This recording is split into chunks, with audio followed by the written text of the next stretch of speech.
নমস্কাৰ মই ৰঞ্জন আৰু আপোনালোকে চাই আছে ৰঞ্জনীয়ানৰ YouTube channel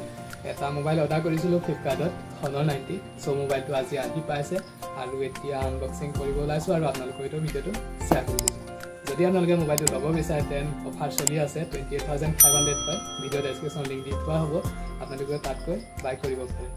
camera quality best and storage best মই যেটো দিছো 812 GB আৰু 512 GB হয় Saro, আৰু যদি চেনেল ফাৰ্স্ট আছে যেন চেনেলটো সাবস্ক্ৰাইব কৰি নটিফিকেশনটো অন কৰি ৰাখিব মই বিভিন্ন ধৰণৰ ভিডিঅ' আপলোড কৰো চেনেলটোৰ মাধ্যমত সো আপোনালোকে নটিফিকেশন সদায় পাই থাকিব যদি সাবস্ক্ৰাইব কৰি চাব এতিয়া আনবক্সিং কৰি থকা আছে মোবাইলটো সদায় যেতিয়া নেটত কিবা এটা অৰ্ডাৰটো অকমান ভয় থাকে বস্তুটো ভিতৰত আহিছে আমাৰ সো অলপ স্পীড ফুল থকা আছে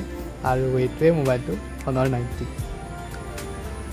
মই অৰ্ডাৰ কৰিছিলোঁ RAM 12GB আৰু ROM টো 512GB আৰু কালাৰটো আছে এমেট গ্ৰীণ আমাৰ ভাৰতৰ কাৰণে তিনটা কালাৰ এভেইলেবল আছে এমাজনতে হওক বা ফ্লিপকাৰ্টতে হওক একেটা আছে এমেট গ্ৰীণ মিডনাইট ব্লেক আৰু এটা আছে ডায়মণ্ড সিলভাৰ মোৰ এই ৰংটোৱে ভাল লাগিলে সো দি দিলো আৰু ভেৰিয়েণ্টৰ কথা যদি ক'বলৈ যাওঁ তেতিয়া এটা আছে RAM 8GB with 256 আৰু আন এটা হৈছে 12GB RAM with 512GB আৰু কেমেৰা কথা যদি ক'বলৈ যাওঁ মেইন কেমেৰাটো হৈছে 200 মেগাপিক্সেল আল্ট্ৰা ওয়াইডটো 12 মেগাপিক্সেল আৰু মেক্ৰোটো হৈছে 5 মেগাপিক্সেল লগতে বেটাৰী কেপাচিটিটো হৈছে 5000 mAh আৰু ফ্ৰণ্ট কেমেৰাটো হৈছে 50 মেগাপিক্সেল এতিয়া অন কৰিছো হৈ গ'ল আৰু এন্ড্ৰইড ভাৰ্চনটো হৈছে 13 আৰু BTS আছে সিম এজেক্টৰ দেখিছে এইটো তাৰপাছত এইটো আহিছে কভাৰ মোবাইল কভাৰ কিন্তু মই এটা কভাৰ এক্সট্ৰাকে অৰ্ডাৰ দিলোৱে কাৰণ যেহেতু কাৰ্ড ডিসপ্লে হয় কেতিয়াবা যদি ক'ৰবাত ঠুকৰ খাই ঘপককৈ ভাগি যোৱা চান্স আছে আৰু দামবোৰ বহুত বেছি হয় কাৰ্ড ডিসপ্লে আৰু এইবোৰ দিছে পুষ্টি তাৰপাছত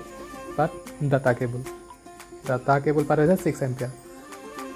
এই মোবাইলটো প্ৰচেছৰ কথা যদি ক'বলৈ যাওঁ তেতিয়া স্নেপড্ৰেগন জেনেৰেশ্যন 1 ৰ হয় এই মোবাইলটো আৰু স্ক্ৰিনৰ ৰিফ্ৰেছ ৰেটটো হৈছে 120 Hz কেমেৰাৰ ওপৰত এই মোবাইলটো এটা এক্সট্ৰাকে আপোনালোকৰ কাৰণে ভিডিঅ' বনাম সো চেনেলটো যদি সাবস্ক্ৰাইব কৰা নাই তেন চেনেলটো সাবস্ক্ৰাইব কৰি নটিফিকেশন অল কৰি ৰাখিম মই যেতিয়া ইউটিউবত ভিডিঅ'টো আপলোড কৰিম আপোনালোকলৈ নটিফিকেশনটো একদম অট'মেটিক সোনকালে গৈ পাইগৈ ঠিক আছে মই ইমান মোবাইলৰ ওপৰত ইমান এটা নাজানো সো বহলাই ক'ব নোৱাৰিম এয়া যি ক'লো জনাখিনি নতুন এটা ভিডিঅ'ত লগ পাম